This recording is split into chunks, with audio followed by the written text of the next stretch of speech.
아유, 가분한 섬입니다. 도태우 다시 한번 인사드리겠습니다. 우리 이 귀한 우리 부산 고장에 제가 선진화 아카데미 강의를 이렇게 많은 분들이 참석하셔서 가질 수 있게 되어 너무 영광이고 기쁩니다. 우리 한국이, 대한민국이 모두 참 기적의 땅이고 역사지만 우리 부산도 정말 세계적인 기적의 땅인데, 한 가지만 저도 선진화 아카데미 하면서 더욱 확실히 알게 된 것이, 우리 유엔군 묘지가 우리나라 어디 있습니까? 부산에 있죠. 우리나라에서 한 곳 있죠. 그죠? 유엔군 묘지, 이렇게 큰 유엔군. 그런데 제가 알기로는 세계적으로도 한 곳밖에 없습니다. 네. 왜냐하면 유엔군이 이렇게 큰 연합군을 이루어가지고 대규모 전쟁을 수행한 예가 없어요. 6.25 전쟁이 유일합니다. 그래서 안보리에서 보통은 공산국가들이 반대하기 때문에 유엔군 자체가 이게 결성이 안 되는데, 그때 우리 여기에 나오지만 스탈린이 흑심을 품고 그렇게 이 안보리에 싹 빠져가지고 유엔군이 결성될 수 있었던 것입니다. 참 신비로운 우리의 역사라 하겠는데요. 자, 오늘 호사다마라고 이렇게 좋은 우리 부산 선진화 아카데미를 여니까, 대구에서 우리 선진화 아카데미를 미리 하셨던 분들이 4분이나 차를 타고 응원하신다고 오시면서, 제가 기차간에 노트북 큰 거 그거 들고 가지 말고 들고 오겠다고 하시면서 들고 오시다가 어떻게 됐을까요? 차가 무지 막히는 거예요. 그래가지고 못 오고 계신 겁니다, 지금. 그래서 그 노트북에 PPT 할 게 담겨져 있는데, 그래서 PPT로 시작을 못하고 있습니다. 그런데 원래 이 강사는 물불을 가리지 않습니다. 그래서 그리고 이 부산 우리 선진화 아카데미는 대구와 달리 특별히 강의 위주로 더 하기로 했거든요. 그래서 강의 시간이 대구에서는 1시간이었는데 여기는 1시간 30분으로 원래 예정을 했어요. 그래가지고 책을 더 꼼꼼히 보기로 원래 했기 때문에 노트북이 도착할 때까지 제가 원래 생각했던 이 책을 꼼꼼히 보면 됩니다. 이 책이 이제 우리가 교재가 대한민국 역사, 이영훈 교수님, 보면 볼수록 정말 좋은 아주 대가분이 참 쓸 수 있는 글입니다. 그래서 우리 한국 역사학계를 짊어지시고 참 한국 우리 우파 또 우리 건국 정신을 잇는 지성 이승만 학당 교장이세요. 그래서 훌륭하신 이영훈 교수님 이 책을 가지고 우리가 4주간 하게 되겠는데요. 제가 이제 여기 강의대 하나 있으면 좋겠는데 일단은 책을 우리가 한번 딱 읽어보겠습니다. 선진화 아카데미 할 때마다 읽고 시작하는 대목이 있어요. 우리 책의 14페이지를 한번 펴보십시오. 자, 14페이지를 한번 펴보시면요. 교재 14페이지. 괜찮습니다. 자, 교재 14페이지에 위에서 네네네. 그러겠습니다. 예. 자, 요 책을 할 동안 잠시 앉아서 하겠습니다. 네. 자, 그러면 14페이지 위에서 넷째 줄, 위에서 넷째 줄 끝쪽 부분입니다. 선진국으로 갈수록 거기서부터 한 4줄, 5줄 내려서 애국적이다까지 읽겠는데요. 같이 한번 읽어보겠습니다. 선진국으로 거기서부터 시작. 선진국으로 갈수록 정부는 그의 자라나는 세대에게 나라의 기초 이념이 무엇인지, 왜 그것이 정정당당한 것인지, 그것이 언제 어떻게 생겨났는지, 어떠한 정치 세력이 그 이념을 받들어 국가를 세웠는지에 대한 역사 교육을 중시하고 있다. 어릴 때부터 그러한 교육을 받은 선진국의 국민은 대개 애국적이다. 이 글이 우리 4주간의 과정을 인도하는 참 북극성과 같은, 나침반과 같은 역할을 하는 글입니다. 우리가 흔히 애국운동을 한다 하면은 밉게 보는 이상한 젊은이들은 그거는 뭐 연세 드신 분들이 하는 이렇게 이상하게 생각하는데 이영훈 교수님 어떻게 지적하고 있습니까? 선진국일수록 국민들이 어떻다고요? 애국적이다. 예, 애국적이라는 것이, 국민이 애국적이라는 것이 우리가 그렇게 말하는 사실은 선진국의 요건입니다. 애국적인 국민을 갖지 않은 선진국은 지탱될 수 없겠죠. 자, 그러면은 선진국의 애국적인 국민은 어떻게 태어납니까? 애국적인 시민교육을 한다고 말하고 있습니다. 그러면은 애국 국민들을 기르기 위한 시민교육을 하는데 어떻게 하죠? 그래서 여기 말합니다. 나라의 기초 이념이 무엇인지, 그게 이념이란 말이 첫 번째 나옵니다. 우리나라에서 이념이라는 말을 하면 또 뭐 빨갱이 타령이냐, 색깔론이냐 등등 왜곡을 합니다.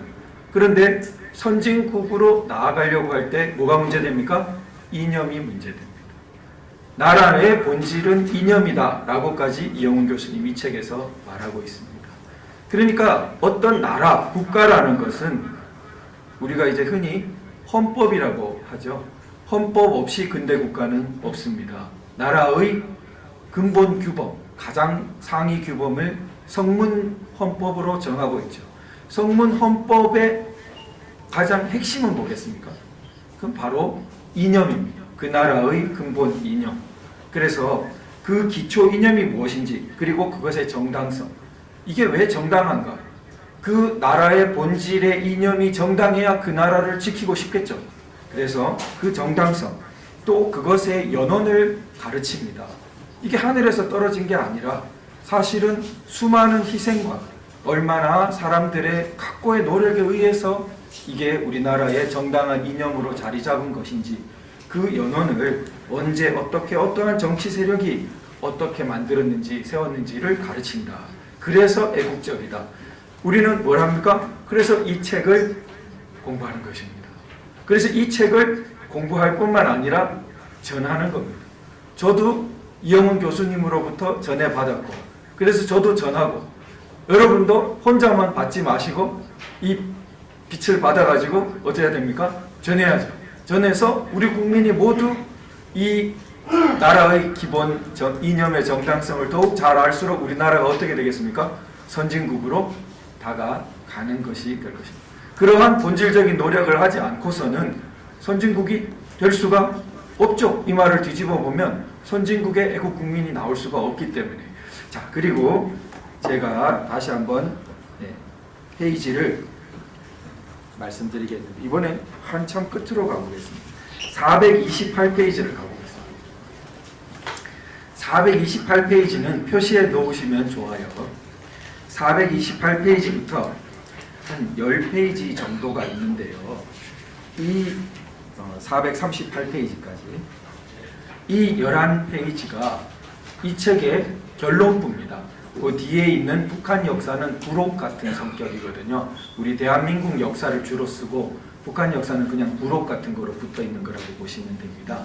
그러니까 이 전체 책의 결론부가 여기 11페이지에 요약되어 있어요. 그러니까 우리가 각 주당 4주 공부를 할 때마다 이 요약된 11페이지를 자꾸 들여다보면 좋아요. 서머리에 해당되는 거예요. 그러니까 한 400페이지가 이 11페이지에 다 요약되어 있어요. 그리고 또 어떤 의미를 갖습니까? 이거 에코를 조금 줄여주시면 아마 듣기 편하실 것 같습니다. 자, 그리고 이 11페이지를 딴 사람에게 이걸 설명할 수 있는 것이 우리 4주간의 목표예요. 자, 우리가 이 11페이지를 읽고, 지금은 읽으면 이해되는 부분도 있고 이해 덜 되는 부분도 있고 그러실 건데, 자, 요번 4주 과정을 거치면서 확실히 이해하고 나아가서 딴 사람에게 자, 앉아봐 하고 이 11페이지를 설명하는데 11페이지니까 얼마 걸리겠습니까? 뭐 한 2~30분이면 설명할 수도 있겠죠. 어떻게 보면 요점만 하면. 그렇게 설명할 수 있으면은 우리 4주간의 교육 목표, 우리 학습 목표는 달성되는 거예요.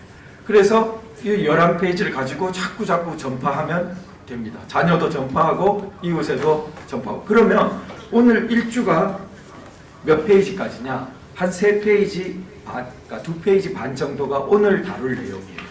그러면은 오늘 다룰 내용을 한번 읽어보겠습니다. 자, 거기 428페이지에 두 번째 문단이에요. 두 번째 문단 우선은 제가 한번 읽어보겠습니다. 1945년의 해방은 일제 억눌려 있던 우리의 전통국가, 사회 문화를 원상으로 회복하는 것이 아니었다. 자, 프랑스가 독일에 4년간 점령되어 있다가 독일군이 물러갔습니다. 4년 전에 프랑스나 4년 후에 프랑스나 독일군이 점령했다가 물러간 거 외엔 크게 변한 것은 없어요.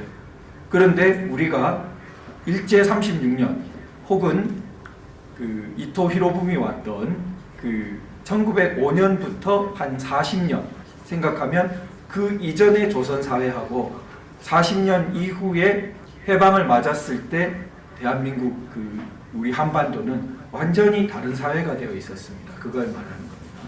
그래서 유감스럽게도 조선 왕조는 완전히 분해되고 말았다. 이미 1919년 만세운동을 했을 때 조선 왕조로 돌아가자는 만세운동을 하지 않았습니다. 그때 이미 공화국, 왕이 없는 나라를 세우자고 했어요. 그러니까 조선 왕조는 이미 분해되었어요. 전통 성리학은 20세기 격동의 역사에 대해 한마디 발언할 능력도 없었다. 물론 유학자들은 20세기 후반까지도 살았습니다. 전통 유학 아주 전수했던 분들이. 그런데 그분들이 이렇게 소중한 전통을 전승한 것과는 별도로 조선 왕조의 통치 이념이 되고 나라 전체를 이끌고 갈 수 있는 그러한 성격으로서 성리학은 더 이상 지탱될 수 없었습니다. 자, 성리학을 신봉한 양반 신부는 그 역사에서 은둔하였다. 마찬가지로 성리학에 정통하고 성리학을 지배계급은 아주 너무나 현격한 차이로 알고 이런 양반 신부는 붕괴되었습니다. 그래서 그것이 맨눈으로 본 우리의 솔직한 역사이다. 조선 왕조의 멸망이 남긴 업보는 모질었다. 일제의 지배하에서 한국인들은 서로 다른 이념으로 분열하였다. 그래서 일제시대를 거치면서 공산주의 운동도 많이 일어나고 자유민주주의 계열 독립운동도 일어나고 그래서 분열했습니다. 제 힘으로 근대 국가를 세웠더라면 공산주의 이념이 그토록 큰 영향력으로 민족을 분열시키는 것을 막을 수 있었을 터이다. 그로부터 빚어진 역사의 업보가 지금까지 민족의 분단이란 비극적 현실로 이어지고 있다. 이 책은 그에 관해 많은 이야기를 할 수 없었지만 그 점을 명확하게 의식하고 전제하고 있다. 흔히 이영훈 교수님을 비난하면서 매국노다, 친일파다, 반일 종족주의라는 책을 썼다고 해가지고 이 사람은 민족에 대해서 아주 그냥 폄하하는 사람이다 이렇게 왜곡합니다. 그런데 이 문단을 읽어보시니까 어때요? 아주 건전하고 상식적인 민족에 대한 관점을 갖고 계시죠? 그래서 우리가 책을 공부하면서 더욱 확인하게 될 것입니다. 이 이영훈 교수님을 비방하는 그 흐름은 사실은 이 좌익 쪽에서는 이영훈 교수님의 영향력이 커질수록 자기들에게 엄청나게 불리하다는 것을 알기 때문에 의도적으로 그리고 오히려 그쪽 이념에 밝은 사람들이 더욱더 집요하게 공격하는 것입니다. 이영훈 교수님의 어떤 이 정통한 정도가 낮다면 그 사람들이 그렇게 민감 덜 합니다. 그런데 이영훈 교수님의 영향력이 확대될수록 사실 대한민국 건국 정신을 따르는 이 정신의 힘이 굉장히 커지고 정신의 힘이 커지면 결국 현실적인 정치적 힘도 굉장히 커지기 때문에 저쪽에서는 극히 경계해요. 그렇기 때문에 아주 낙인을 찍으려고 합니다. 그래서 이영훈 교수님을 뭐 친일파라든지 이렇게 딱 낙인 찍으려고 하는 것입니다. 우리가 다시 이제 앞으로 돌아와서 목차를 한번 보겠습니다. 자, 목차가 어디 있냐 하면은 8페이지. 자, 우리 흔히 이렇게 좀 방대한 책을 공부할 때는 목차를 보고 우리가 전체적인 이 조망을 조금 가지면 좋습니다. 자, 그러면 목차가 4페이지에 걸쳐서 있는데 우리가 4주간에 걸쳐서 하지 않습니까? 그럼 진도를 한번 끊어 보겠습니다. 오늘 1주는 어디까지 합니까? 이제 2장 1까지 하게 되어 있습니다. 미리 아셨죠? 자, 2장 1까지 제일 페이지가 작습니다. 처음 하고 또 앞에 추상적인 내용이 있기 때문에. 그 다음에 2주차에는 어디까지 할까요? 해방과 건국이라는 제목이 달려 있는데 3장에 1까지 합니다. 그러니까 거기가 나라 만들기의 대오 이렇게 돼 있죠. 해방과 건국. 해방되고 우리 48년 대한민국 건국하는 데까지를 주로 다룹니다. 자, 3주차에 어떻게 제목이 되어 있습니까? 6.25에서 4.19까지. 그래서 이 6.25 전쟁이라는 데서부터 4장에 2 민주당 정부의 좌절. 그러니까 4.19 후에 민주당 정부가 들어서고 좌절되죠. 그까지가 3주차입니다. 자, 마지막 4주차는 어떻게 됩니까? 산업화와 민주화라는 제목이 달려 있습니다. 바로 5.16부터 우리 1987년, 88년 민주화 시대의 개막, 나라 만들기가 일단락되다. 이렇게 6장까지 이어지는 그러한 편제를 갖고 있습니다. 대략 4개의 단위로 끊어지는 게 자연스럽죠? 자, 우리 각각이 무척 다 소중하고 내용이 참 풍부한 주제지만 그 중에서 특히 오늘 1주는 제일 풍부하고 중요하고 어떻게 보면 이 1주 속에 4주 내용이 다 담겨 있겠죠. 요약적으로는. 그러한 가장 귀한 주에 오신 것을 다시 한번 축하드리고 앞에서 실방이 오늘 특히 이루어진다고 하니까 이거 실방할 줄 알았으면 올 필요 없었는데 이렇게 했는데 오늘 가장 1주니까 제일 귀한 주에 오신 게 헛걸음이 아니실 거고 그 다음에 2주부터는 실방 안 합니다. 그죠? 계속하면은 안 오시게 되기 때문에 오셔서 같이 하시는 게 월등 우리 좋습니다. 같이 동지애도 느끼고.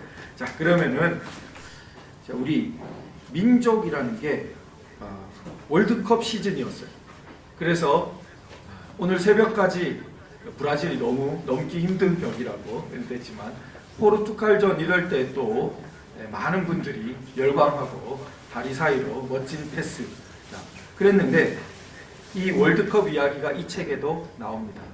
그러니까 2002년 월드컵 응원이 나와요. 그러니까 2002년 월드컵 응원 같은 것을 보고 사람들이 뭐라 그럽니까? 한국인들이 애국심이 크다고 할까요? 열렬하다고 할까요? 막 그 수만 명이 그 자리에 나와가지고 거리에 나와가지고 이 막 대한민국 그 외치고 그러니까 이 굉장히 애국적이다 그렇게 말하는데 그 사실은 이 책에서 어떻게 말합니까? 그것은 애국과 구분되는 민족 감정이에요.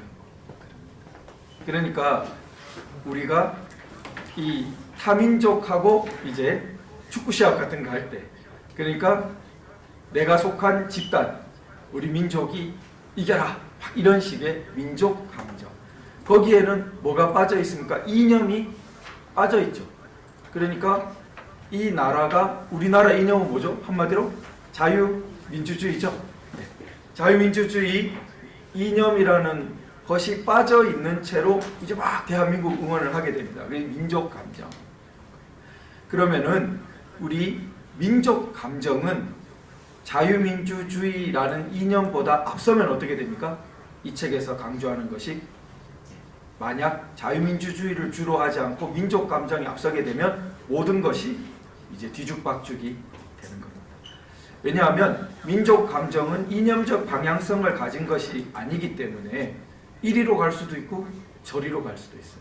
좋은 쪽으로 붙으면은 역사를 진전시키는 동력이 되기도 하지만 나쁜 쪽으로 붙으면은 굉장히 역사를 혼란스럽게 하는 그렇게 될 수도 있습니다. 사례가 3개 주어져 있어요. 그 민족에 대해서. 그러면 이런 민족 이야기를 왜 하냐? 역사를 볼 때 필연적으로 시각을 가질 수밖에 없습니다. 역사에 너무나 많은 사건들이 있는데 어떤 것이 중요하고 어떤 것이 일관된 스토리를 이루느냐 이게 관점을 가질 수밖에 없는데 이영훈 교수님은 크게 3가지를 제시하세요. 첫 번째 뭐예요? 사실에 바탕해야 됩니다. 그러니까 사실에 바탕한 과학적인 역사를 해야지 가장 반대는 날조하고 거짓말 막 하고 이런 거 안 된다. 그 다음 두 번째는 자유민주주의 이념이 중요하다. 그 이념적인 시각을 갖고 봐야 된다. 그 다음에 세 번째는 민족이라는 것도 무시할 수 없다. 그래서 민족이라는 관점을 갖고 본다. 요걸 종합하면 한국 현대사에 대해서는 나라 만들기, 성공적인 나라 만들기라는 관점에서 약 40년을 훑어본다. 이런 관점을 갖고 계세요. 그래서 그 안에 민족과 자유민주주의는 어느 것이 주고 어느 것이 부가 되는지를 딱 명확히 해야 된다. 그래서 이제 민족이 주가 되면 안 된다. 민족 많이 말하던 사람이 누구였죠? 바로 전 정권, 문재인 정권 많이 말했습니다. 자, 그런데 우리가 그 민족의 사례가 여러 가지로 달리 활용되는데 그 부분을 한번 책에서 살펴보겠습니다. 어디냐 하면요, 민족이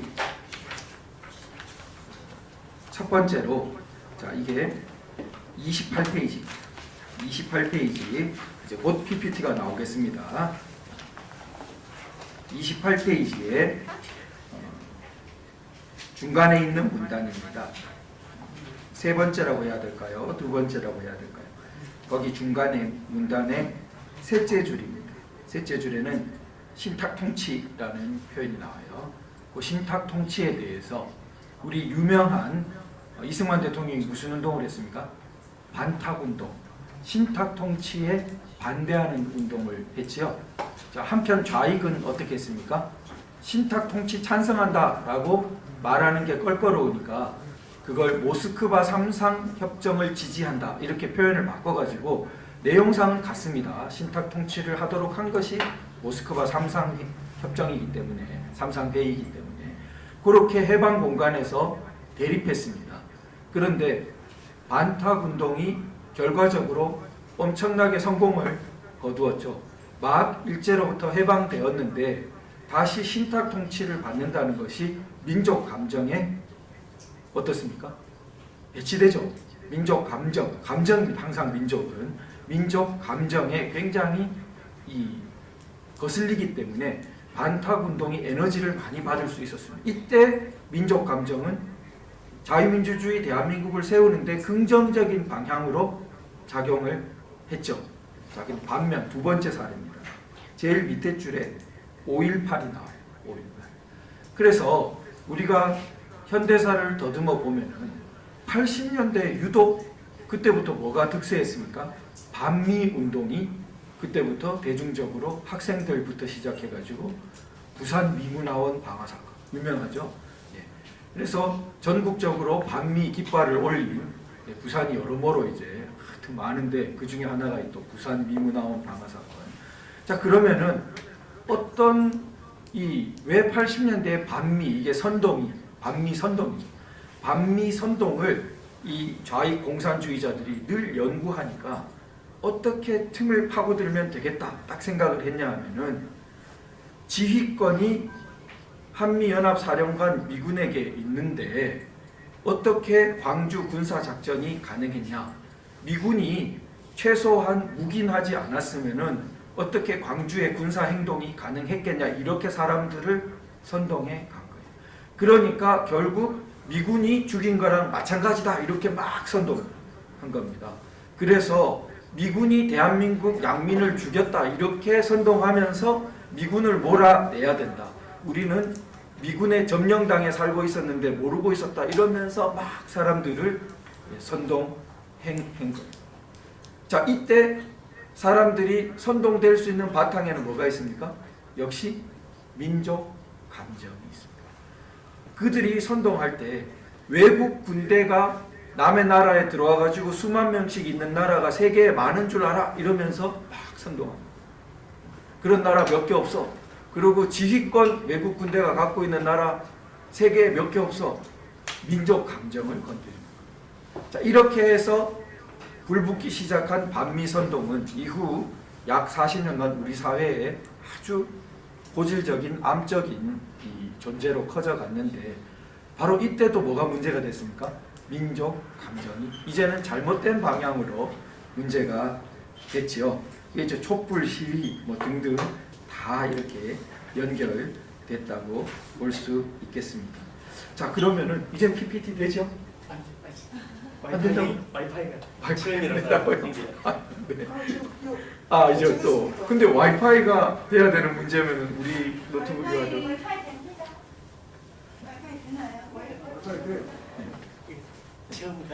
이 집이 처음. 네. 자, 잠시 이제 제가 가져온 노트북도 이제 왔으니까요. 이제 곧 될 것입니다. 자, 그래서 우리가 민족이라는 것이 어떻게 작용하느냐라는 부분에 대해서 살펴보았고요. 자, 이 책에서 읽어볼 만한 부분으로 제가 표시한 부분인데요. 자유민주주의 이념에 대해서 설명을 해주시는 부분이에요. 자, 이게 그 책을 읽지 않고서는 꼼꼼히 알기 어려운 부분입니다. 32페이지. 32페이지 보시면은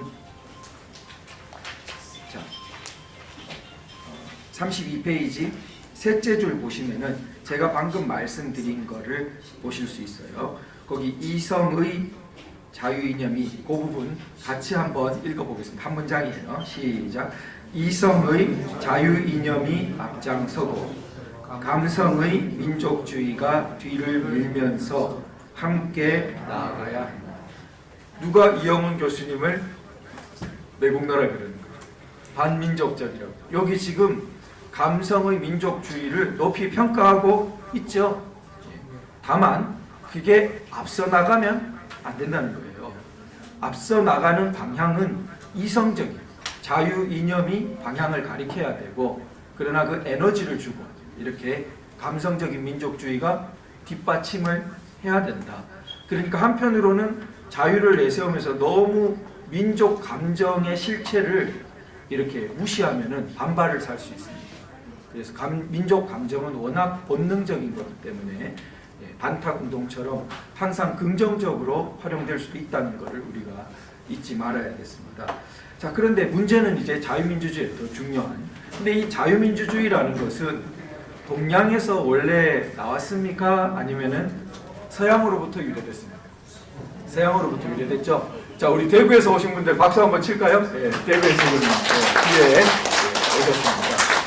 우리 부산 선진아 아카데미 개원을 축하하면서 오셨는데 꽃다발까지 들고 오셨네요. 자, 반갑습니다.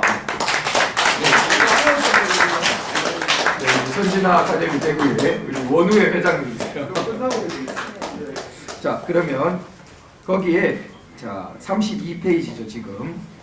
그 서구의 자유민주주의 이념을 아주 요약을 딱 하셨는데, 그게 이제 로크라는 사상가죠. 자유민주주의 사상가. 이 1600년대 이 무렵에 영국 사람인데, 이 사람이 사실은 미국 건국 헌법이나 미국 체제의 가장 바탕되는 사상이라고 할 수 있습니다. 그래서 그건 뭐 그냥 몇몇 사람의 의견이 아니고 그냥 거의 공인된 이야기이기 때문에 그 로크의 이야기를 풀어주신 거예요. 지금 이 대목. 자, 그러면은 그 32페이지 한 셋째 줄 밑에서 두째 줄부터 보면 되는데요. 자, 16, 18세기 서유럽 문명에서 이제 이걸 발전시켰는데, 자, 밑에서 두째 줄 보시면 서유럽의 계몽주의자들은 인간은 원래 하나님에 의해 자유로운 개체로 창조되었다고 믿었다. 그러니까 이 계몽주의자들은 그리스 로마의 고전에 정통한 사람들. 그런데 이 사람들은 이 서유럽에서 종교 개혁과 또 결합되었어요. 그래가지고 한편으로는 독실한 기독교 신자면서 또 종교 개혁 영향을 받으면서 한편으로는 유럽의 그리스 로마 고전에까지 정통했습니다. 이 사람들로부터 서유럽의 자유민주주의 사상이 굉장히 이제 발전하게 되는데, 자, 그들은 그래서 이 기독교 사상에 의해서 인간이 하나님에 의해서 자유로운 개체로 창조되었다고 믿었다. 이승만 대통령 하와이에 그 교회를 지으셨거든요. 한인 교회를. 거기 가면은 이 머릿돌처럼 새겨놨는데 그게 이승만 대통령이 유언으로도 하시고 평생 좌우명으로 삼으신 갈라디아서 5장 1절이 거기 적혀 있어요. 그래서 갈라디아서 5장 1절에 어떻게 되어 있습니까? 그리스도께서 우리를 자유케 하려고 자유를 주셨으니 그러므로 굳게 서서 다시는 종의 멍에를 매지 말라. 이렇게 되어 있는데 그걸 평생 좌우명으로 삼으셨는데 거기에 뭐가 나옵니까? 자유케 하려고 자유를 주셨으니 이 사상이 나오죠. 바로 하나님에 의해서 인간이 자유롭게 자유를 부여했다. 이게 이제 나옵니다. 자, 인간은 원래 자유의 존재이기 때문에 어느 누구도 다른 사람의 신체를 소유하거나 억압할 수 없다. 그것은 하나님의 뜻에 어긋나는 일이다. 인간은 자신의 생명과 신체를 보존하기 위해 자연의 노동을 가하여 재화를 생산한다. 그 재화는 노동을 한 당사자의 보유한 권리로서 재산이다. 왜냐하면 노동을 하는 인간의 신체가 자유일 뿐 아니라 노동의 대상인 자연이 하나님이 인간을 위해 창조하신 것이기 때문이다. 여기까지해서 로크가 말한 이 세 가지 요소가 다 나오는데 로크가 세 가지 뭐를 말하냐면은 생명, 자유, 그 다음에 이 자산 이렇게 세 가지를 근본적인 우리 어떤 이 보호받아야 될 일종의 일종의 뭐 불가침의 영역으로 설정한 3대 요소가 나옵니다. 생명, 그 다음 자유, 그 다음에는 인간이 그 자유를 가지고 노동을 해서 자기 것으로 한 자산 이렇게 세 가지. 그런데 그렇지만 인간은 혼자 살아갈 수 없다. 모든 사람이 자유를 마음껏 추구하면 혼란이 발생한다. 이게 유명한 사회 계약론입니다. 자, 우리 그 와이파이가 안 됩니까? 됐습니다. 됐습니까? 됐습니다. 제가 그럼 이제 드디어 됐네요. 자, 그러면 넘기는 뭐로 넘겨야 되죠? 여기서 넘겨주셔야 되나요? 그러면은 제가 내기죠. 네네. 그러면은 말씀으로. 자, 이제 우리가 첫 번째 그 이념 소개했던 우리 그 첫 페이지에 이게 나왔죠? 네. 그 다음에 이제 넘어가겠습니다. 네. 자, 다음 페이지로. 자, 여기서부터 보겠습니다. 이 책 전체를 이제 한 페이지에 제가 요약해 보려고 하는데요. 요 한 페이지입니다. 자, 보면은 근대 문명으로 조선조의 성리학 문명은 이제 역사의 뒤안길로 가고 우리 서유럽 자유민주주의 문명이 오면서 그와 함께 근대 사회가 도래했습니다. 자, 그 문명의 대전환이 20세기로 넘어오는 와중에 생기면서 일찍 그 위에 올라탄 일본은 우리나라의 국권을 강탈하고 거기에 대응하는 게 늦었던 우리는 국권을 빼앗기면서 쓰라린 아픔을 겪게 되는 20세기가 펼쳐집니다. 그러나 그 일제시대를 거치면서도 이 책에서 말하고 있듯이 경제적인 분야에서부터 근대 제도 또 법이라든지 이런 게 들어오고 건국을 통해서 본격적으로 정치적 자유권까지 해서 근대 국가로 우리 대한민국 한반도의 남쪽은 본격적인 출발을 하게 되죠. 그 모든 역사에 이제 문명사의 대전환이 일어난 거죠. 실제로 약 200년 전에 우리나라의 선조가 지금 와보면은 얼마나 눈이 휘둥그레지겠습니까? 얼마나 세상이 많이 달라진 것이겠습니까? 그런데 이 대전환에 문명 전쟁이 있어요. 왜냐하면 아직도 우리는 휴전선 이북에 이름도 북조선이에요. 북조선에 실제로 조선조 같은 현상이 많이 벌어져 있습니다. 우선 3대 세습을 하고 있죠. 그 다음에 조선조처럼 무지막지한 지배계급에 의한 막 그 가혹한 행위들이 그 공산당 지배계급에 의해서 밉보이거나 찍히면 막 일어납니다. 인권 박탈 같은 것이. 자, 그 문명 전쟁이 벌어지고 있어 아직도 한반도에. 자, 그 다음을 보겠습니다. 자, 이 대전환이 다음 페이지. 다음 페이지 눌러주시면 이승만 대통령이 이제 나옵니다. 자, 이승만 대통령이 우리 1948년 대한민국 건국을 이끄는데 이승만 대통령이 1번이라면은 2번은 김성수, 인천 김성수, 고려대학교 설립자고 동아일보 설립자고 그 다음에 민족기업, 경성방지, 아주 이 호남의 대지주 가문으로서 한국 근대화에 아주 공이 큰 이 인천 김성수가 국내 실력 양성파를 대표한다고 볼 수 있습니다. 그래서 해외의 자유민주주의 독립운동 세력 이승만 대통령, 그 다음에 국내의 실력 양성파 대표 인천 김성수, 이렇게 두 세력이 가장 주도적으로 연합해서 대한민국을 세우고, 그 다음에 이 대한민국을 무너뜨리려고 저 위에는 뭐가 세워졌습니까? 북조선이 세워졌습니다. 다음을 가보죠. 그래서 그 다음에 이제 이승만 대통령의 이런 대한민국을 무너뜨리려고 심지어 6.25 전쟁을 일으켰습니다. 그러나 우리는 유엔의 도움을 받아서 전 세계와 함께 이 자유문명의 보루를 지켰습니다. 아시아 대륙의 자유문명이 간신히 교두보를 마련한 것입니다. 자, 그 다음에 가보면요.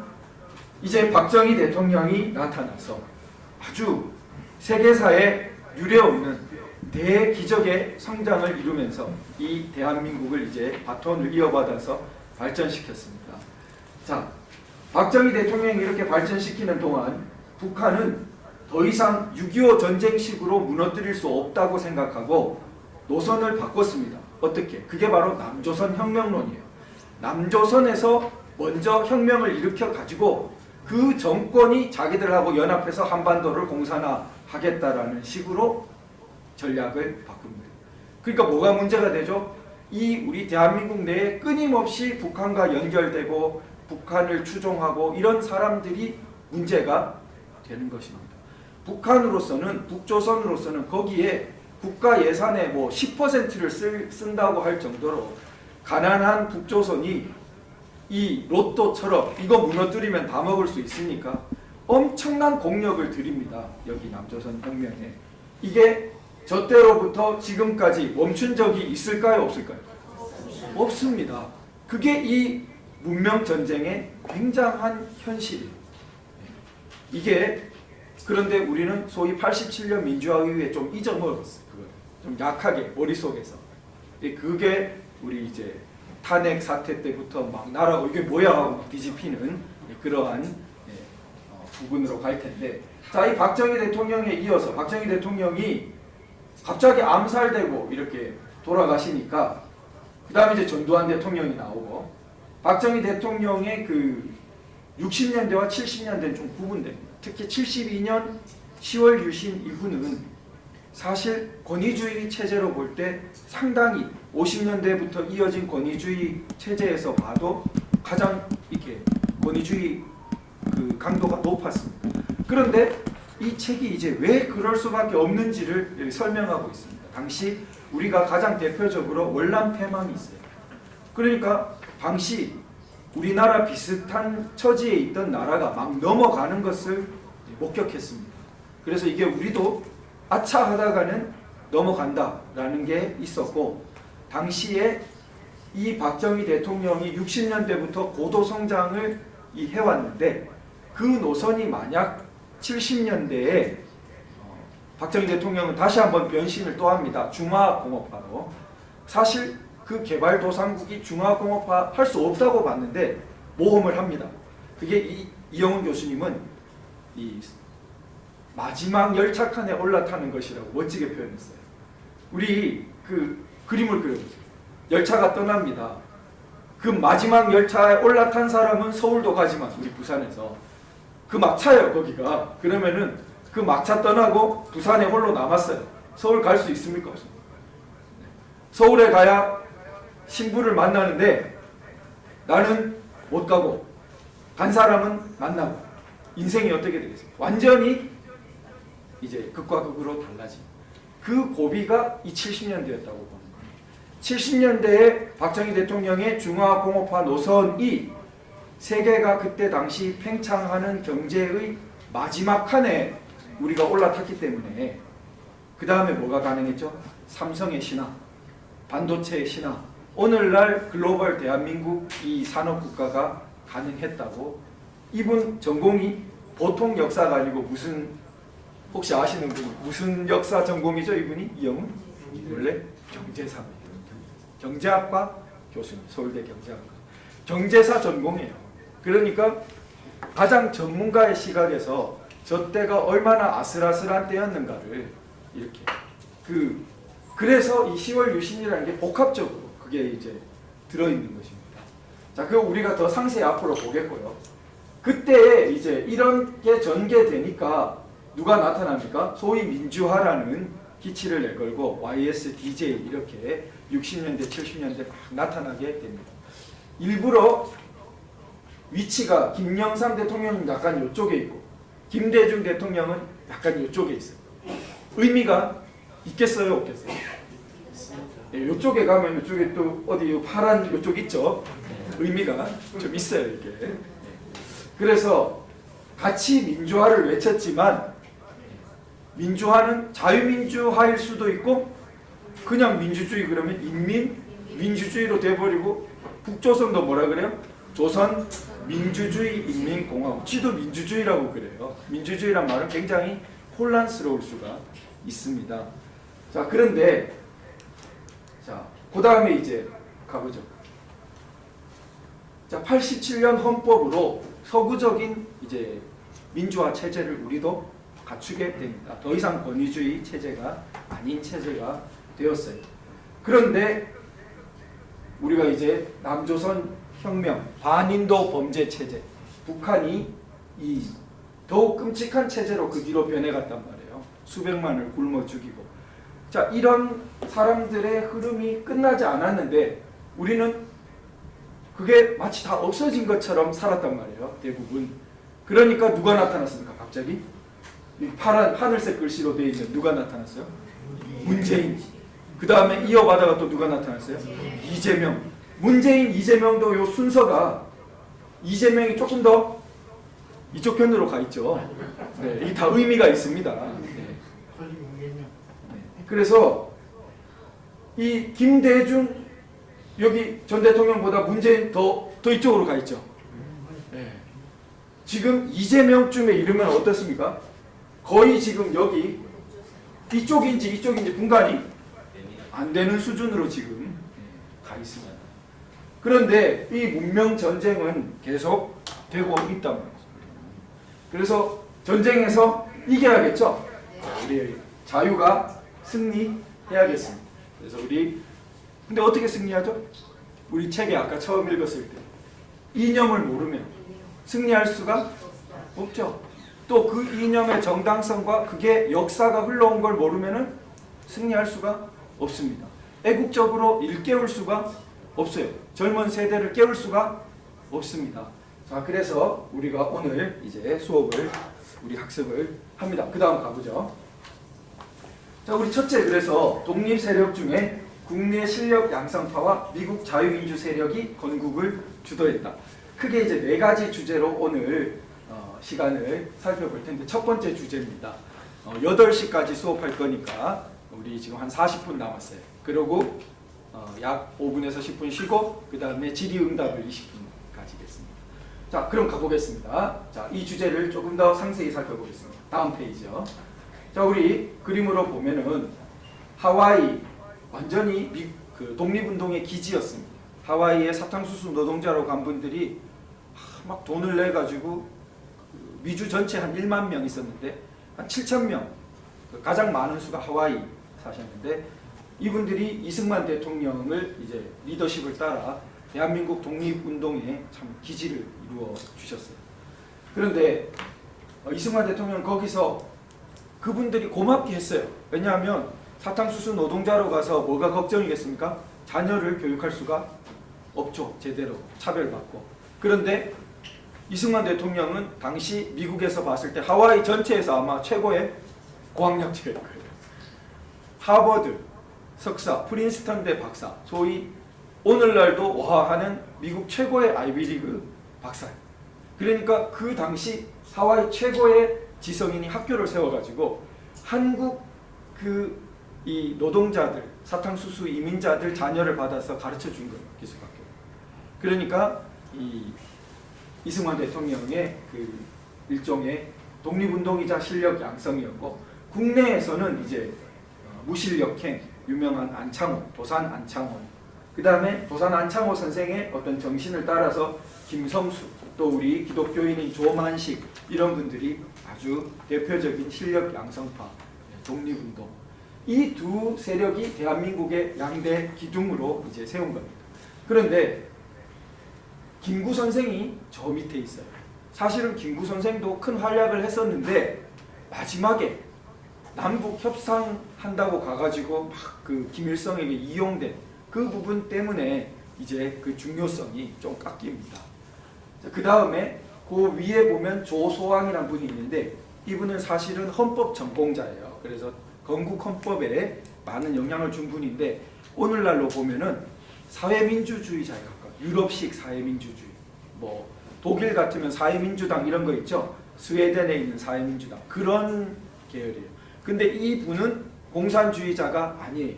흔히 이제 사회민주주의자라 그러면서 사실은 공산주의 하는 사람들이 많은데 조수왕 선생은 초기부터 딱 그거를 이념을 잘 아는 분이어가지고 반공 사회민주주의자예요. 그래서 삼균주의라는 거로 헌법에 많이 반영되어 있습니다. 원래 건국헌법에. 그런데 요까지가 우리 대한민국에 이렇게 연결되는 부분입니다. 자, 중국 만중 일대의 독립운동 중에서 국민당 정부와 연결된 김구 그리고 조소왕 이런 정도가 이제 대한민국 세력이라고 볼 수 있고 화북 지역으로 가면 북경 뭐 이런 거 있는 그 지역쯤에 가면은 이미 모택동 중국 공산당이 장악하고 있는 지역이에요. 그래서 거기서 활동한 무정, 김원복 이런 사람들은 공산주의 계열로 보면 됩니다. 김원봉은 약간 복잡한데 무정부주의로 시작했다가 나중에 친공산주의로 흘러 들어갑니다. 그런데 이런 사람이 6.25 때 북한군 편에서 내려온 사람인데 문재인 현충일 기념사에서 언급해가지고 나라를 뒤집어 놓았던 적이 있습니다. 자, 그래서 만주에 가면 소련군 편에 이제 위로 올라갈수록 한술 더 뜨는 겁니다. 이제 중국 공산당 정도가 아니라 아예 소련군과 가까웠던 김일성, 소련 하바롭스크라는 저기 이 만주보다 더 위에 있는 거기에 가서 4년간 소련군이 보호해줘서 살았어요. 김일성은. 그러다가 소련군에 의해서 딱 보호받으면서 이렇게 내려와서 북한을 장악하는 것입니다. 자, 그 다음에 가보면요. 사진으로 보면은 왼쪽에 이거 빨리 넘겨야지. 보기 싫죠? 김일성. 그리고 여기 중간에 무정. 이 오른쪽이 좀 배우 같죠? 그래서 영화화 많이 됩니다. 김원복. 그리고 넘어갑니다. 자, 여기 왼쪽이 조소왕. 중간에 유명한 김구. 이쪽이 오른쪽이 안창호 선생. 안창호 선생이 해방 못 보시고 돌아가셨습니다. 자, 그리고 이 왼쪽이 아까 말씀드린 인천 김성수. 그리고 중간이 조만식 선생. 조만식 선생이 사실은 이북 지역에서 이승만 대통령이 굉장히 아끼시고 국무총리로 하고 싶으셨는데 이북을 못 떠난다. 나는 평양을 지켜야 된다. 해가지고 결국은 이제 공산군에 의해 희생되신 분이고 이승만 대통령이고 대신 아주 본인의 오른팔과 같은 분을 내려보냈는데 그분이 이윤영 목사님이고 의원이에요. 재헌국회 의원인데 아시는 분은 아시겠지만 왜 유명하냐면 재헌국회 개원기도.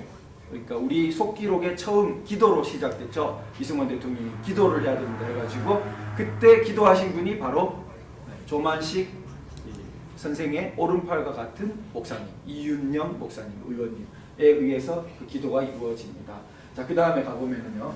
자, 그래서 우리 국내 실력 양성파, 해외 자유민주주의 세력, 그리고 민족주의 이 중국 쪽에서 김구 같은 분의 일부, 거기를 좀 잘라보면 다음 페이지를 보면요. 색깔이 표시. 요렇게 해서 대한민국이 되고 민족주의 표방하지만 상당히 공산주의 영향을 받은 사람들과 완전 공산주의자들이 이 북조선을 세우게 되는 그런 대립을 갖게 됩니다. 그 다음에 가보면요. 자, 두 번째 주제는 일정기에 이제 일제시대 그러는데 우리 이영훈 교수님은 일정기라고 이렇게 좀 제안을 하십니다. 자, 일본이 통치하던 시기다 이거죠. 일정기에 민법 등 근대적 제도가 도입 시행되었다. 근대적 제도 많지만 그 중에 대표적으로 이제 민법을 들어요. 근대적 제도 중에 하나만 들면은 자 조선 시대를 우리가 떠올려 봅니다. 이제 막 도포 입고 막 다닙니다. 가쓰고.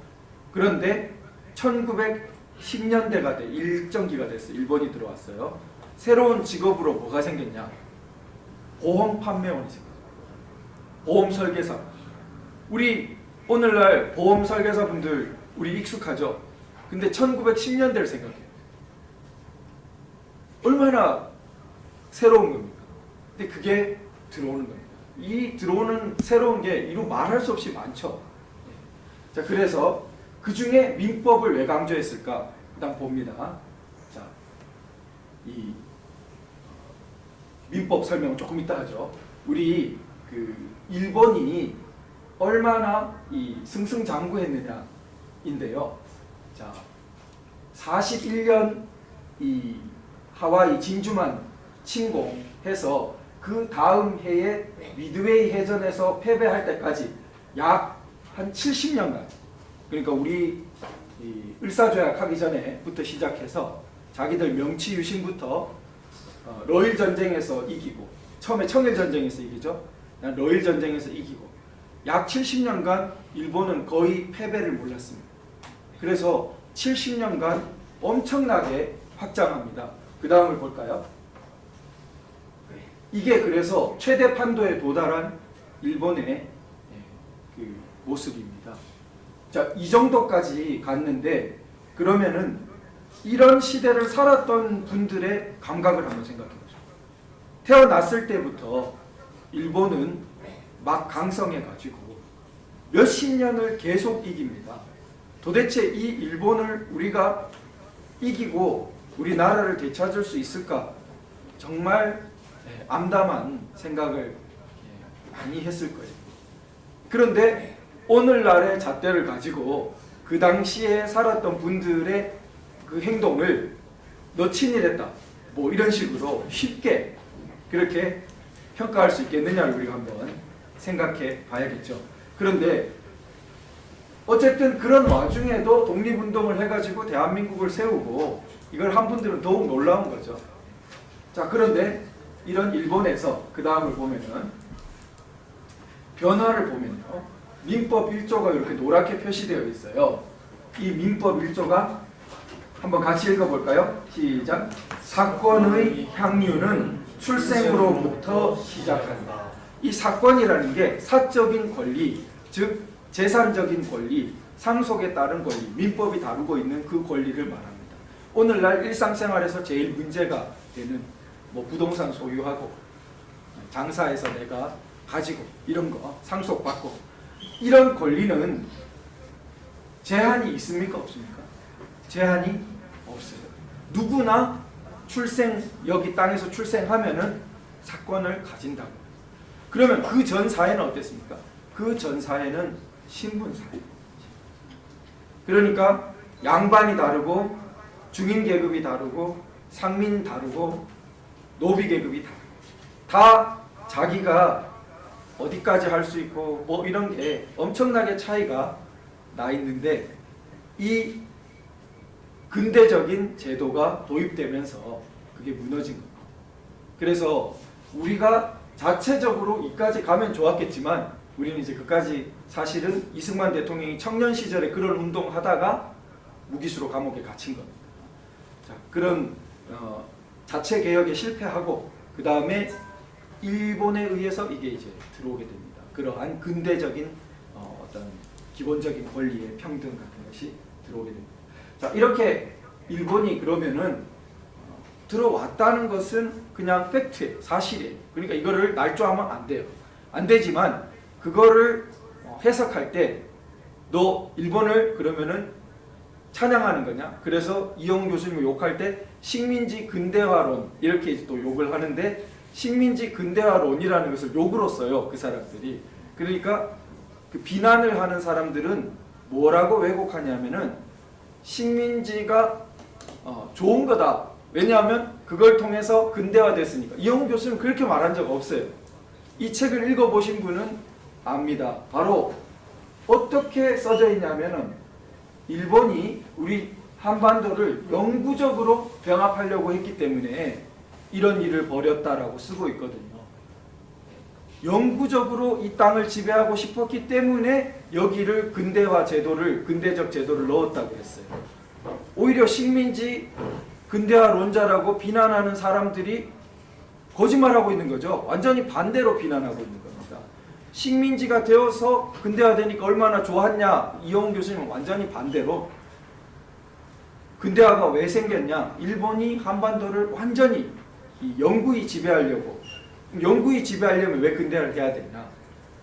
자, 자기들이 와서 여기 한국 사람들을 노동자도 만들고 농장에도 쓰고 그렇게 해야 되는데, 그러자면 계약도 해야 되고, 그러려면 자기들의 제도하고 같은 경제적 제도가 있어야 자기들이 자유롭게 움직인다고 본 것입니다. 그러나 뭐는 주면 안 돼요? 정치적 권리는 주면 안 돼요. 그러면 독립해버리려고 하니까. 그래서 경제적인 권리는 일부 주되, 그것도 일부 주는 거죠. 일부 주되 정치적 권리는 완전히 박탈하는 그러한 지배 형태를 보이게 됩니다. 이게 이제 우리나라 해방 때 그리고 그 이후에 굉장히 정치 지형을 형성하는 기본적인 대립구도가 됩니다. 자, 김성수 같은 분은 보면은 이런 일본 시대에 어느 정도 자본을 축적한 분이에요. 그러나 일본 시대에 일정기에 정치적인 부분은 허용이 안 됐기 때문에 정치적인 리더십은 형성이 안 돼요. 반면 이승만 대통령은 경제적인 토대가 우리 한반도에 있을 수가 없죠. 해외에서. 맞습니다. 그러니까 국내에 나중에 되면은 이승만 대통령 세력이랑 김성수 이 선생의 세력은 딱 이렇게 구분되어 버립니다. 그게 이 유명한 이 야당과 이승만 대통령 자유당의 대립이 너무 심해지면서 우리 한국 50년대 이 권위주의 체제를 또 다시 이렇게 발생시키게 되는 구조를 이루게 됩니다. 자, 그런데 한국에서도 그래서 자본가 또 전문가 집단, 변호사 뭐 다 생겨요. 의사. 자, 그 다음에 가보죠. 자, 이제 이걸 민족 감정으로 이렇게 보면 우리가 안 된다라는 겁니다. 넘어가 보면요. 자, 민족주의라는 거는 항상 이렇게 그 동질성을 바탕으로 감성적으로 막 나타나요. 그러나 선동에 의해서 오용되기 쉽습니다. 일본도 자기들이 신의 민족이라고 그러고, 나치도 아리안족의 우수성 이러면서 큰 재앙을 불러왔습니다. 자, 그 다음에 가보면요. 자, 정치적 역할을 보면 반탁할 때는 긍정적 역할을 했고, 5.18을 악용할 때는 아주 잘못된 역할을 했고, 그 다음에 촛불 시위 같은 거 보면 또 이게 악용된 것을 볼 수 있습니다. 자, 그 다음에 가보면요. 자, 그래서 아까 읽었던, 다시 한번 읽어볼까요? 시작. 이성의 자유 이념이 앞장서고 감성의 민족주의가 뒤를 밀면서 함께 나아가. 그래서 누가 민족 그러면은 그럼 넌 자유는 어떻게 생각하냐? 그래서 자유를 빼버린 민족은 안 된다. 그러니까 민족 한 번 말할 때 자유를 두 번 말하는, 그렇게 되어야 균형이 잡히는 것이죠. 자, 그 다음에 가보겠습니다. 세 번째 주제는 대한민국은 이제 건국, 호국, 산업화, 민주화 40년 과정에서 나라 만들기 과정을 성공적으로 수행했다. 자, 이게 꼼꼼히 보신 분 보시겠지만 나라 만들기도 어렵지만 국민 만들기는 더 어려워요. 그러니까 나라 만들기는 일종의 하드웨어 같은 거라고 볼 수 있고, 이 국민 만들기는 소프트웨어 같은 거예요. 그러니까 하드웨어가 먼저 있어야겠지만 자동으로 소프트웨어가 되는 것이 아닙니다. 오늘날 봤을 때 우리 대한민국의 87년 이후의 진통은 일종의 새로운 진짜 걸맞는 국민 만들기, 국민 되기. 사실 헌법적인 균열이 막 있죠. 우리 사회에 봤을 때 어떻게 보면 종북 주사파적인 생각을 하는 사람하고 우리 자유민주주의를 생각하는 사람은 같은 국민이라고 생각이 들어요, 안 들어요? 잘 안 들죠? 같은 국민이라는 생각이 잘 안 됩니다. 그러니까 이 나라 만들기에 외형이 있다고 해서 국민 형성이 자동적으로 되는 게 아닌 겁니다. 자, 근데 나라 만들기도 어려워요. 자, 나라 만들기 한번 봅시다. 자, 이 우리나라 보면 아직도 이 부분조차도 흔들리고 있는데 건국에 대해서도 늘 딴지를 걸어요. 그래서 48년 8월 15일 건국이 자명한데도 불구하고 자꾸 임시정부 수립을 건국이라고 웃겨요. 나라를 그때 세웠으면 독립운동을 왜 해요? 그죠? 그래서 말이 안 됩니다. 자, 그런데 온갖 위헌소원까지 하고 난리를 합니다. 자, 두 번째, 당시의 용례를 보더라도 당시에 45년 이후에 우리의 소원은 독립이란 노래를 불렀어요. 47년에 일제로부터 해방은 됐는데 우리의 소원은 독립. 뭐예요 독립이? 나라를 아직 못 세웠다는 거예요. 그러니까 48년 때야 그 독립이라는 게 됐다고 보는 겁니다. 당시에는 광복이라는 말을 광복 독립 이렇게 건국과 같이 불렀는데 시간이 지나면서 해방 이 45년을 뜻하는 거로 우리가 바뀌어버렸어요. 그래서 헷갈리게 된 것입니다. 자, 그 다음에 6.25 전쟁을 우리 가장 익숙한 관점은 아마 제일 밑에 관점. 없었으면 좋았을 슬픈 전쟁. 동족 상잔의 슬픈 전쟁.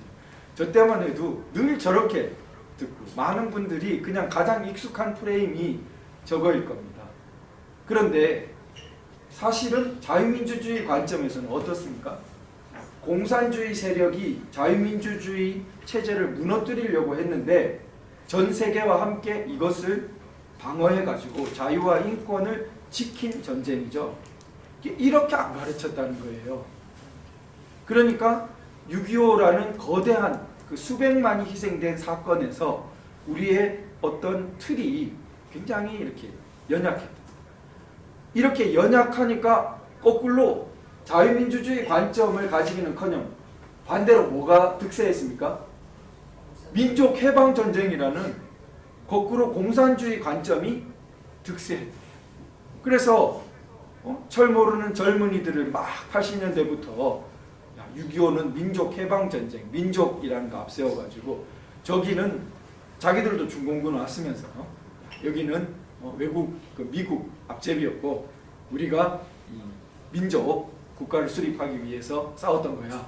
그렇게 했고 그게 제주도 4.3 이런 데도 같은 계열인데 4.3 이런 것을 그냥 억울하게 희생된 양민 뭐 이런 정도가 아니라 4.3에 봉기했던 막 무장 봉기했던 사람들이 잘한 것이냐 문재인 정부 후반기에 4.3 추도사를 보면 그렇게까지 막 나가요. 그러니까 대한민국 정통성이 완전히 흔들려 버리는 거죠. 자, 그 다음에 가보겠습니다. 자, 그래서 우리 그 역사를 날조한 사람들이 그 다음에 가보면요, 남침을 유도했다는 설을 막 퍼뜨렸거든요. 그런데 이게 스탈린 당시의 문서가 언제 공개됐냐면은 소련이 무너지고 옐친 있죠. 소련이 무너진 다음에 옐친 때 문서를 줘버렸어요. 우리한테. 스탈린 때 비밀 문서. 그 옐친 때 기밀 해제된 문서를 보니까 스탈린이 김일성이랑 의논한 게 잔뜩 나와요. 이 책에 잘 쓰여져 있습니다. 나중에. 네. 그래서 이제 그거는 팩트가 돼버린 거예요. 스탈린과 김일성이 막 의논해가지고 남침을 의도적으로 했다는 것은 더 이상은 아무도 부인하기 어려워. 그 모르는 사람만 억지를 부리는 거지. 세계 좌파 소위 학자들도 이제 거기에 대해서는 말 못하게 되어 버렸습니다. 그럼 아까 전에 스탈린이 그 왜 궁금한 게 있었다 했지 않습니까? 왜 안보리에서 빠져가지고 유엔군이 이렇게 미국이 참전하게 쉽게 그렇게 했을까? 스탈린이 이 책에 나오지만 세 가지를 당시 동유럽에 찾아온 대통령인가 뭐 대사한테 말을 한 게 기밀 문서에 나와 있어요. 첫째, 자, 이 미국이 호전적이라는 이미지를 갖도록. 소련은 그 뭐 전쟁 이런 거 자기는 이 뒤에 숨어 있었잖아요. 그러니까 미국이 호전적이라는 이미지를 세계에 막 가지도록 한다. 그 다음에 두 번째는 미국이 저렇게 참전하면은 중국이 반드시 끼어든다. 스탈린은 아주 그런 냉정한 계산이 많습니다. 그러니까 중국이 참전하면은 중국 전원 힘도 꺾고 소련이 봤을 때 잠재적인 경쟁자 그 다음에 중국의 발목 잡혀가지고 미국이 국력을 많이 거기에 쓰게 된다. 결국 우리는 둘이 싸움 붙여가지고 둘 다 꺾어놓게 된다. 그 다음에 세 번째는 미국이 거기에 힘쓰고 있는 동안 동유럽을 우리가 완전히 장악할 수 있다. 실제로 동유럽을 장악했죠. 그래서 세계 3차 대전, 다가올 세계 3차 대전을 승리로 이끌 수 있다. 이렇게까지 스탈린은 말했어요. 전 세계 공산 이 수계다죠. 그래서 그런 의도적으로 그래서 안보리에 불참해가지고 유엔군이 그렇지만 그 스탈린의 계획은 오늘날 악마의 계획을 뛰어넘는 우리 참 하나님의 섭리예요. 스탈린의 계획대로 된 게 있어요? 자, 스탈린의 계획대로 안 됐다고. 오히려 소련이 무너졌습니다. 그래서 그렇게 계산을 잘했지만 자기의 계산은 틀렸습니다. 자, 그 다음에 가보면요. 우리 나라 만들기를 하려고 해도 이렇게 많아요. 자, 기본적으로 이념을 세워야 돼요. 정부 형태도 결정. 이것 때문에 많이 싸웠어요. 내각제 해야 된다. 이거 가지고. 자, 그래가지고 4.19 때도 내각제 하다가 실패했죠.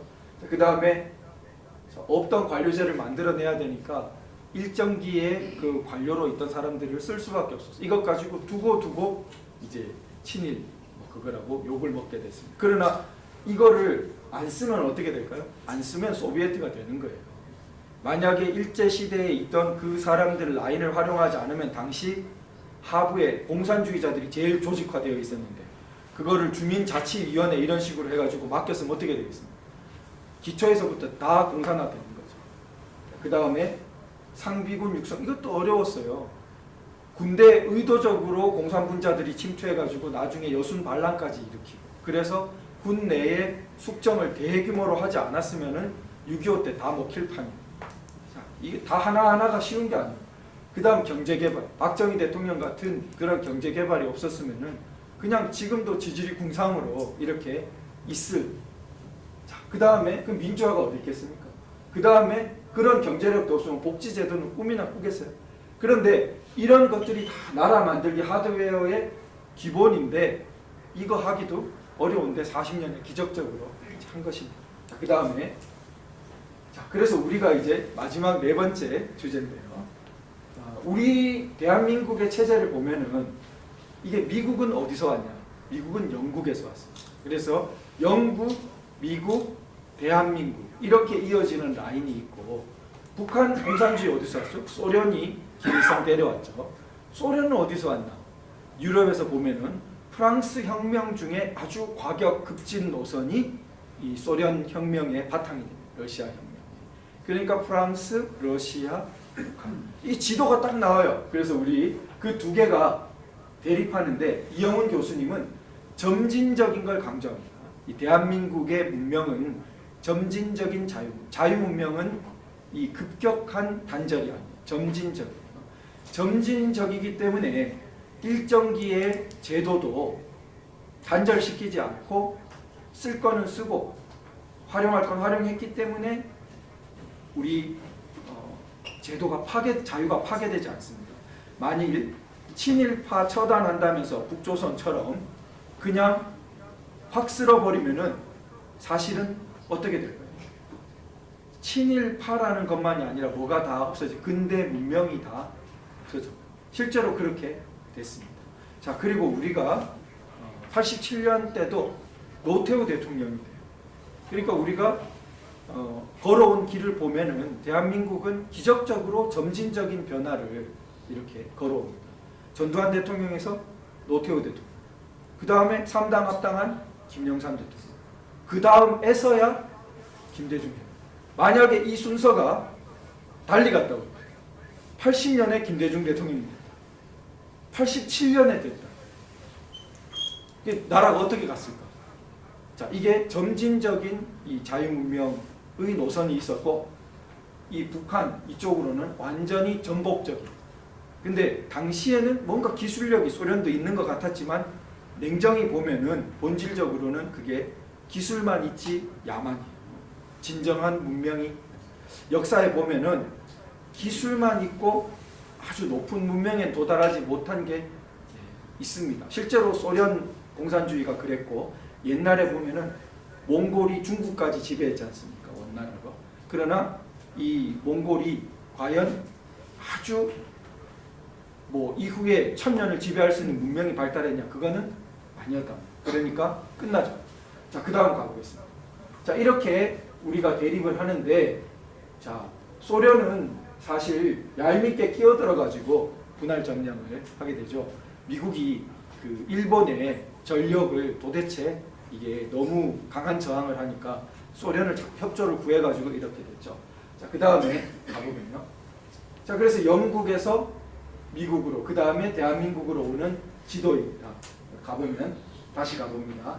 자, 우리 영국에서 서유럽의 자유민주주의 문명이 다음 페이지를 보시면요.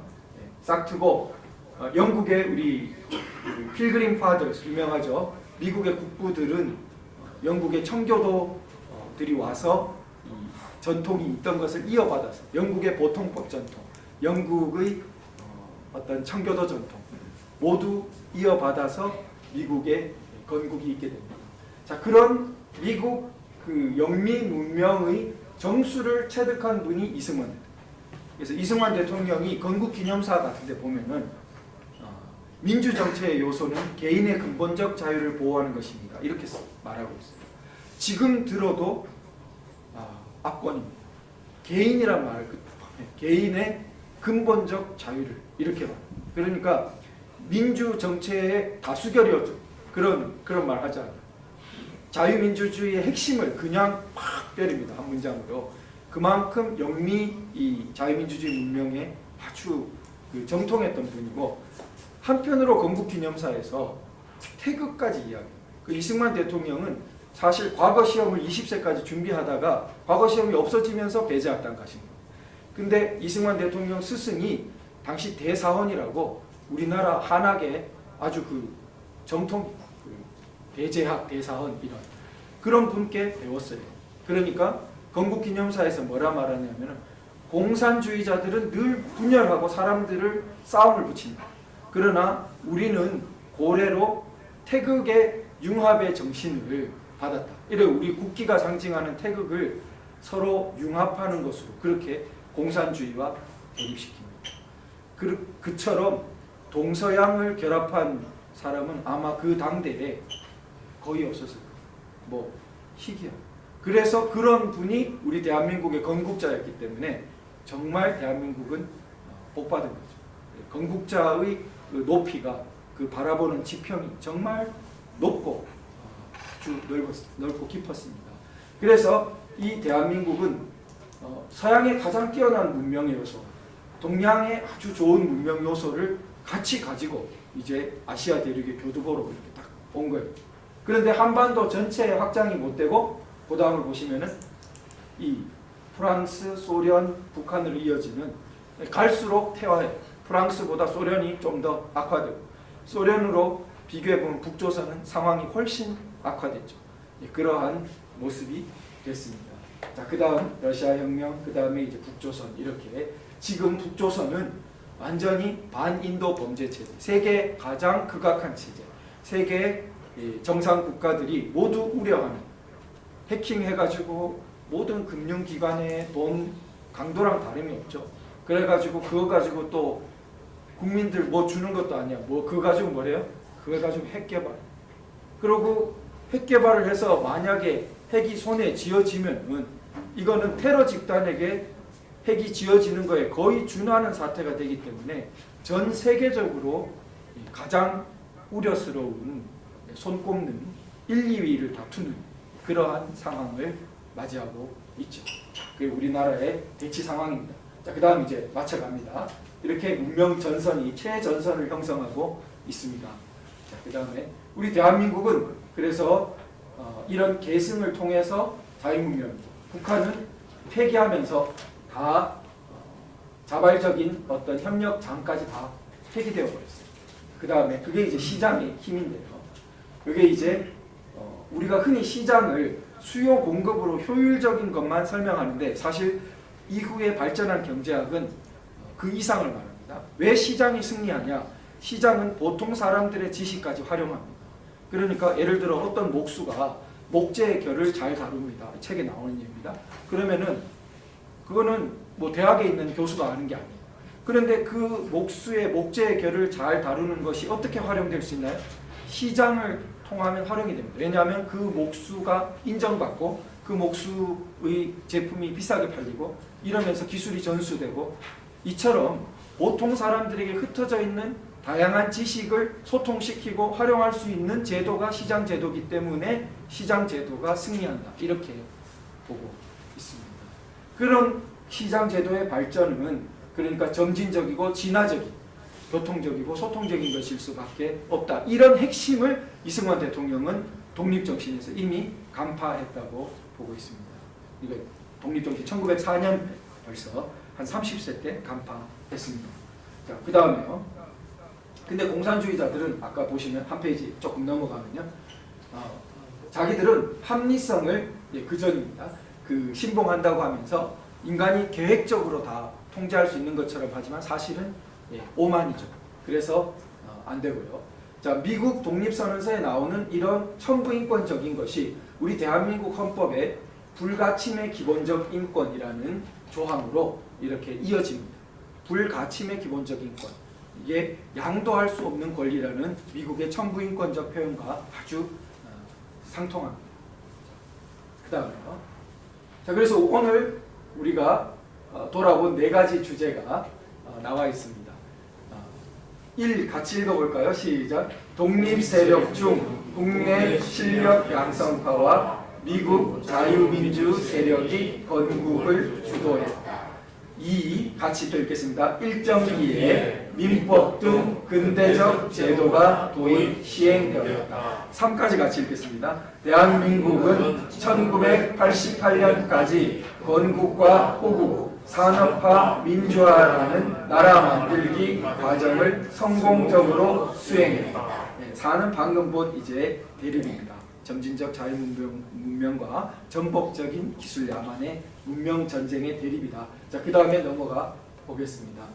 자, 이게 이제 우리 선진화 아카데미의 구호인데, 이 구호가 우리 헌법에 있는 내용입니다. 헌법 전문에 하나도 보탠 게 없어요. 이 헌법 전문의 구절을 가지고 따온 건데, 헌법 전문에 이런 구절이 있다는 걸 저도 법 공부 많이 하고도 몰랐어요. 그런데 선진화 아카데미 하면서 보니까 눈에 딱 들어왔어요. 이게 우리 이 헌법 전문의 구절은 재헌 헌법 때부터 있었어요. 그러니까 1948년 때부터 지금까지 한 번도 변하지 않고 이 구절은 계속 있었습니다. 놀라워요. 그래서 이 헌법 속에서 우리 헌법의 선조들은 뭐를 가리키고 있었냐?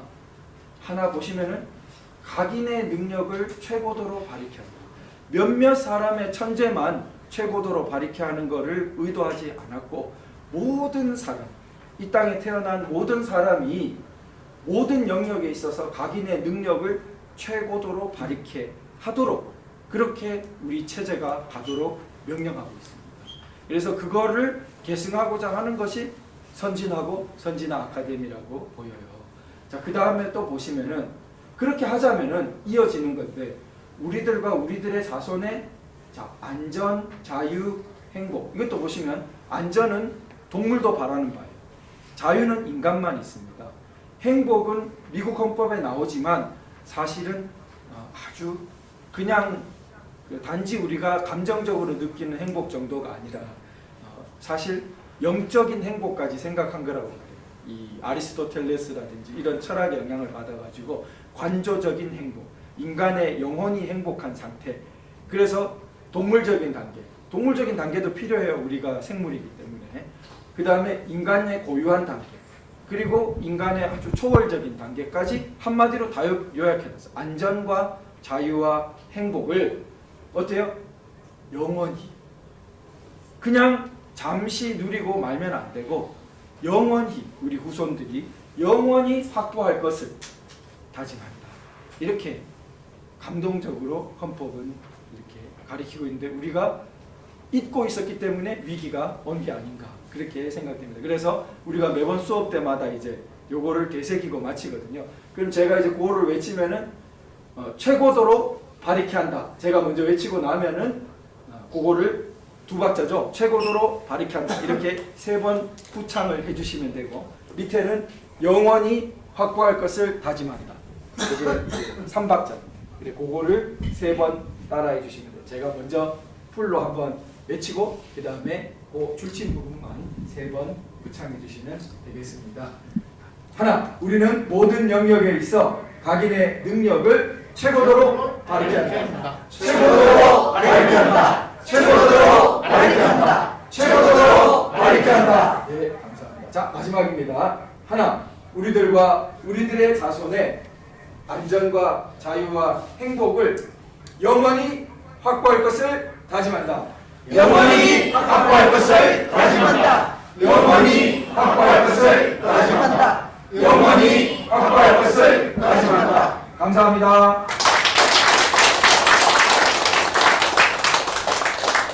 10분 정도 쉬고, 그 다음에 질의응답 한 20분 갖도록 하겠습니다. 이어서 시작합니다. 네, 감사합니다. 예, 자유롭게 뭐 여러 가지 질의해 주시면은 제가 아는 한에서 말씀드리도록 하겠습니다. 근데 지금 제가 선비름 강의가 이 소중한 강의가 왜 이렇게 인자 늘렸나 이런 아쉬움이 있습니다. 솔직히 제가 뭐 역사에 대해서 아는 것도 없고 그냥 단편적인 앉아서 해도 되겠습니다. 네. 단편적인 뭐 조각적인 지식을 가지고 이렇게 사회적 부정선거 이후로 지금까지 나서왔습니다. 그 현장에 우리 조태호 변호사님을 많이 배웠고요. 근데 지금 결국에서는 이제 역사 전쟁에서 우리가 졌지 않습니까? 그 원인이 지금 우파는 왜 역사 교육을 이렇게 등한치 했을까 이런 생각이 참 많이 들거든요. 그래서 지금이나마 이런 역사 어차피 지금 문명의 충돌이고 거기서 승리를 하려면 지금 우리가 이런 교육을 받아야 되지 않습니까? 그래서 참 소중한 강의였는데 왜 그러면 이 역사 전쟁에서 우파는 이렇게 등한치 했는가 이런 게 좀 의문이 있습니다. 감사합니다. 아까 전에 우리 PPT에서 그 한 장으로 대한민국 그 역사 요약한 그 부분을 한번 좀 보셨는데, 우리가 그 1987년 이전까지는 사실 그렇지 않았다고 생각됩니다. 그러니까 1987년 이전까지는 소위 이제 52년부터 권위주의 체제라고 볼 수 있는데, 그 한편으로는 이승만 대통령 때부터의 권위주의 체제라고 하지만 다른 한편으로는 그게 강력한 반공 체제입니다. 그러니까 우리 한반도가 갖고 있는 문명사적 대립, 그러니까 북조선이 끊임없이 우리 자유 체제를 이렇게 무너뜨리려고 한다는 것, 이 부분에 대해서 강력한 어떤 반호를 해야 한다는 것이 사회 전체적으로 상당히 각인되어 있었던, 또는 각인하려고 많이 노력했던 그런 시기였고, 그런데 이제 87년 이후는 그 권위주의 체제가 그러나 영구히 갈 수는 없죠. 그거는 경제 발전과 더불어서 중산층 시민들이 어느 정도 탈권위주의 체제를 막 이렇게 요구하게 됩니다. 그러니까 이 87년 이후에 변화된 상황이 오는데, 그러면은 변화된 상황에서 사실 자녀를 훈육하더라도 이렇게 사랑의 매를 쉽게 들 수 있었던 때하고, 말로 이렇게 타일러야 되는 때하고, 학교 교실도 그렇고, 그럴 때 준비가 많이 필요하지 않습니까? 그 말로 타이르려면 준비가 많이 필요한데 87년 이후에 그런 준비가 우리가 많이 돼 있었냐, 그런 부분에서 사실은 안 돼 있었던 단적인 것이, 여기 보면은 우리 이분들은 두 전 대통령은 60년대부터 87년까지 한 30년을 무슨 생활한 분이죠? 우리 이기택 총재님이랑 같이 다녔던 이석의 선생님도 대구에서 와 계신데요. 예, 한번 인사 드리시죠. 박수 한번 드릴까요? 멀리 대구에서 오셨습니다. 자, 이런 분들은 평생을 무슨 밥 먹고 살았죠? 정당 밥 먹고 살았습니다. 생활이 그냥 정당이에요. 자, 87년이 열렸습니다. 사실은 뭐가 열린 거죠? 정당 천지가 됩니다. 정당 국가가 됩니다. 그러나 이 이승만 대통령 때부터 약 40년을 나라를 발전시켜 온 사람들은 뭐에 익숙하잖아요? 정당에 익숙하잖아요. 그분들은 정당은 있었는데 그 정당은 무슨 정당이죠? 정부 당 일체라고 여기 나와요. 국가기관화되어 있는, 국가기관에 그냥 이렇게 곁에 붙어 있는 순수 정당이 아니란 말이에요. 그러니까 정부와 당이 일체가 되어 있는 그런 체제에 익숙했던 분들. 정당의 고유한 모습이 아닌데 87년 이후는 진짜 서구식 이 정부당이 아닌, 더 이상 정부당을 할 수가 없어요. 그런데 그 변화 안에 대비가 돼 있고 그리 갔냐? 지금 와서 되돌아보면 별로 대비가 안 돼 있어요. 별로 대비가 안 돼 있으니까 어떻게 돼 있습니까? 소수의 의원을 이끌고 김영삼 대통령이 합당하지만 그 당을 어때요? 다 장악하죠? 정당에 관한 한은 비교가 안 되는 것만. 자, 그리고 정당하면 또 어느 분이 강해요? 이분이 강해요. 그러니까 자, 이렇게 나라는 정당이라는 거로 막 가는데 뭐가 약해졌습니까? 이쪽은 남조선 혁명을 하려고요. 남조선 혁명을 하려고 하면은 정부당 체제로 강하게 구축하고 있는 데는 파고들기가 쉽습니까? 어렵습니까? 어려워요. 그런데 반쯤 공적이고 대부분은 사적인 정당에 침투시키기는 어떻습니까? 쉬워요. 심지어는 통진당도 만들었어요. 심지어는 완전히 빨갱이 정당을 만들어가지고 위원정당 해상이 되도록 그 사람들이 국방위에 들어가가지고 국방기밀문서 다 내놓으라고 호통치는 상황을 만들어요. 그러니까 그런 것이 펼쳐진다는 것에 대한 대비가 우리 사회는 부족하지 않아요. 근데 저도 몰랐어요. 그런 거를. 그냥 잘 되겠거니 이렇게 우리는 이제 성공에 취한 거죠. 이때까지 성공해 왔으니까 우리나라는 뭐 그래도 1억으로 잘 좀 극복해 가지 않겠나 그랬는데 그렇게 안 된다는 거를 우리들에게 보여준 것이 바로 이분이 등장해가지고 이분이 등장해가지고는 도저히 이거는 뭐 양립할 수가 없는 이 체제로 막 이끌고 가는 것을 이제 펼쳐졌죠. 그래서 이제 이런 선진화 아카데미도 열리게 된 거고 도저히 이런 세상을 계속 살 수가 없다. 걱정을 많이들 하시게 되고 앞으로도 그러고 보니 잠을 깨고 보니 어떻습니까? 꿈을 깨고 보니 세상이 너무나 달라져 있어요. 꿈을 깨고 보니 우리가 신경 쓰지 못하는 사이에 누가 제일 신경 썼을까요? 오른쪽으로 갈수록. 왜냐하면 북조선에서 봤을 때 남조선 혁명은 죽고 사는 문제예요. 자기들은 남조선 혁명을 하면 살고 남조선 혁명을 못하면 죽는. 제일 잘 아는 사람들이고 제일 신경 쓸 수밖에 없고 그런데 비해서 이쪽은 너무 그거를 잊고 지냈다가 지금 이제 한꺼번에 건강을 안 돌보면 어떻게 집중 치료를 받아야 되죠. 중환자실에 가가지고 이렇게 집중 치료를 받아야 돼요. 우리가 집중 치료를 좀 5년간 좀 받고 그죠? 그래가지고 집중 치료 받는 게 뭐였습니까? 광장에 나가가지고 아스팔트 투쟁을. 근데 집중 치료 외에 이제 약간 경증 치료도 이제 해야 되는 거죠. 회복 치료를. 회복 치료하는 게 뭡니까?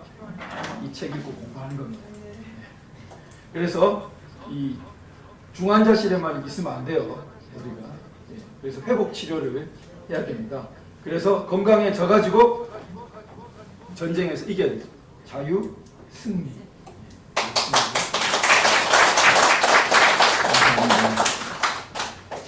제가 네.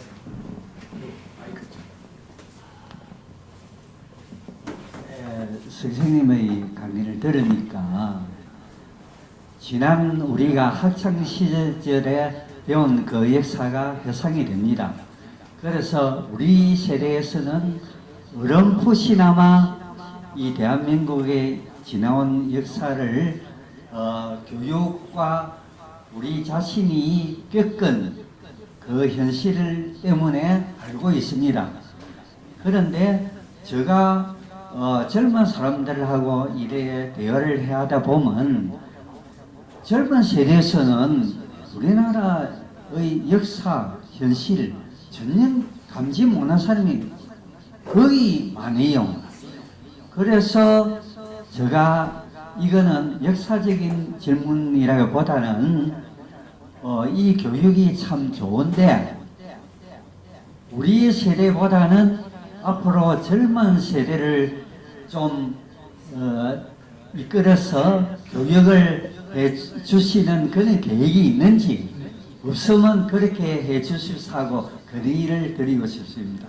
네. 감사합니다. 오늘도 보면은 젊은 분이 있습니다. 있으신데 귀하시죠. 그래서 말씀하신 것처럼 젊은 세대에게 이런 그 의식적으로 우리 성경에도 보면은 그 체험 세대가 있고 광야 체험 세대가 있고 그 다음에는 계속 광야에 있을 수 없으니까 그 광야 체험 세대가 계속될 수는 없습니다. 그러면은 오늘날 대한민국의 박정희 대통령 시대를 살아온 체험 세대가 있고 계속 그 체험 세대가 남아 있을 수는 없어요. 그럼 어떡합니까? 필사적으로 가르치려고 합니다. 잊지 말아라 그러고 잊으면 죽는다고 그러고 그래서 필사적으로 기억을 할 때 그 공동체는 살아남고 잊으면은 이제 또 망하는 겁니다. 그래서 이제 그러면은 젊은 사람들이 교육하겠다 그러면은 쉽게 듣겠습니까? 어느 나라는 안 듣습니다. 젊은 사람들은 원래 그 역사 교육 들으러 와라 그러면은 원래 쉽게 되는 게 아닙니다. 아닌데 그러니만큼 무지 공을 들여야 뭐 이거 들으면은 너 제주도 보내줄게 뭐 이러고 막 이렇게 공을 들여야 이제 자녀에게 이거를 이영훈 교수님 책 읽고 네가 독후감 쓰면 내가 아이폰 사줄게 뭐 이렇게 해가지고 이거를 이렇게 막 해야 됩니다. 열심히. 변호사님, 저는 교회에 청소년들이 많이 오니까 그쪽에 이렇게 강의를 좀 하시면 좋겠습니다. 네, 맞습니다. 제가 초대해 주시면은 많이 갑니다. 교회 강연도. 그런데 그 다음에 이제 아까 하던 말씀에서 조금 이어보면은 자, 그래서 우리가 되돌아보면은 어느 나라나 건국 후에 약 70년 지나면 체제 위기가 오는 게 많이 발견됩니다. 그래서 소련은 70년 후에 망하고 미국은 건국 후에 70년 후에 남북 전쟁을 겪습니다. 근데 그렇게 되는 것이 어찌 보면은 직접 체험 세대가 그 할아버지도 지나가지고 이제 거의 사라지고 체험의 전수가 약해지고 그 다음에 한편으로는 그때 세웠던 이념이 도전을 받는 거죠. 그래서 그 70년의 고비가 우리는 보면은 48년도에 건국해서 70 더하면 언제죠? 2018년. 그게 문재인 때랑 다 겹친다. 그러니까 이 70년 지났을 때 체제가 도전을 받는다라는 것이 상당히 이 경험적인 것 같아요. 그러니까 그 도전을 이겨냈을 때는 미국처럼 이제 다시 한번 그 건국 정신을 되살려가지고 이렇게 가고 소련처럼 그게 잘못된 이념이기도 하고 도전을 못 버티고 무너지는 거죠. 그래서 우리 경우에 지금 우리 부산 선진화 아카데미가 열렸기 때문에 반드시 극복할 것이라 믿습니다.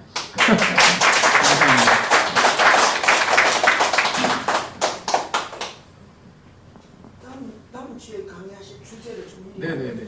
자 이제 그러면은 마무리로 다음 아까도 말씀드렸지만 2주차는 해방과 건국이에요. 그래서 해방과 건국의 페이지는 우리 2장 2 그러니까 74 소련군 점령하에 북한부터 6.25 전쟁 전 그러니까 한 182페이지 나라 만들기의 대로 거기까지가 2주차의 오늘보다 페이지가 많이 늘었죠. 그렇지만 추상적인 말이 적기 때문에 훨씬 읽기는 조금 나으실 거예요. 그런데 이 그 2주차가 중요한 것은 제가 이 책을 해야겠다라고 마음 먹을 때 떠오른 것이 80년대 그 좌익이 학원을 공산화할 때 그 의식화시킬 때 가장 대표적인 책이 해방 전후사의 인식이라는 책이었습니다.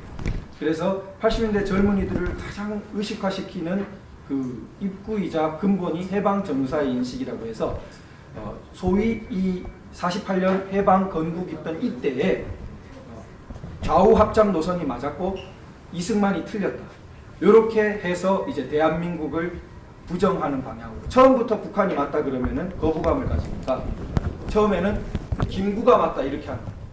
교묘한 방법을 쓰는 거죠. 김구가 맞고 이승만은 틀렸다.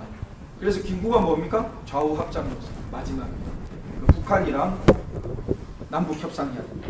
그래서 단독 정부를 수립하는 방향으로 나아갔던 이승만이 틀렸다. 단독 정부는 근데 사실은 북한이 세웠습니다. 이제 우리가 그 왜곡된 날조를 다음 시간에 이제 봅니다. 즉 다음에 다루는 주제가 이 좌익이 공들인 그 바로 의식화시키는 기본 그 시기인 해방 때를 다루고 그들의 논리를 우리가 사실에 기반해서 극복하는 중요한 시간이 될 것입니다. 그러면 오늘 참 많이 나오시고 정말 열띠게 같이 해주셔서 감사합니다. 다음 주에 꼭 뵙겠습니다. 감사합니다.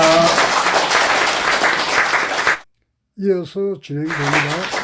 우리가 1분만 발표하신다니까 그 막간을 이용해서 쉬는 시간을 이용해서 한번 들어보도록 하겠습니다. 자, 1분에 한 2분만 합시다. 자, 중요한 것은 저는 오랜 경험입니다. 저는 노무현이가 당선된 게 2002년 12월 19일이죠. 그때부터 부정선거 운동을 했습니다. 지금 신변이 위험한 분이 있습니다. 박윤옥 여사님. 예, 무슨 일이 아닙니다. 자, 부산에 혹은 경남에 모든 이렇게 모임이 결성되게 하시는 분이 박윤옥 여사님이죠. 그렇죠? 그다음 여기 선거 부정에 좀 관심이 있고 안타까움 때문에 나타나는 분 많으시죠? 자, 아까 5시 이전에 못 오신 분들이 여기 있죠? 예?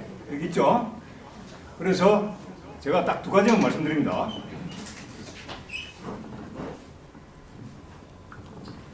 여러분, 저 QR코드가 이 친구들이 2000 바코드를 하면서 거짓말 하죠?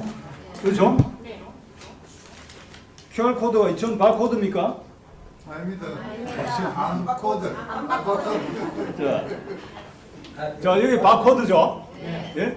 쟤들이 공직선거법에는 바코드 되어 있는데 QR코드 쓰는 거 뭐라고 합니까? 2000 바코드로 하죠? 여기 바가 있습니까? 막대 모양이 있습니까? 없죠? 이거는 2000 바코드입니까? 2000 안 바코드입니까? 자, 2000 안 바코드입니다.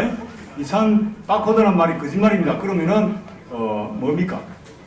대법원 판결문이 판례가 무너지는 거죠. 대법원은 안 바코드입니다. QR코드는 그 다음 또 하나. 자, 빨리 넣어. 2분 지나면 안 되니까. 빨리 넣어. 아까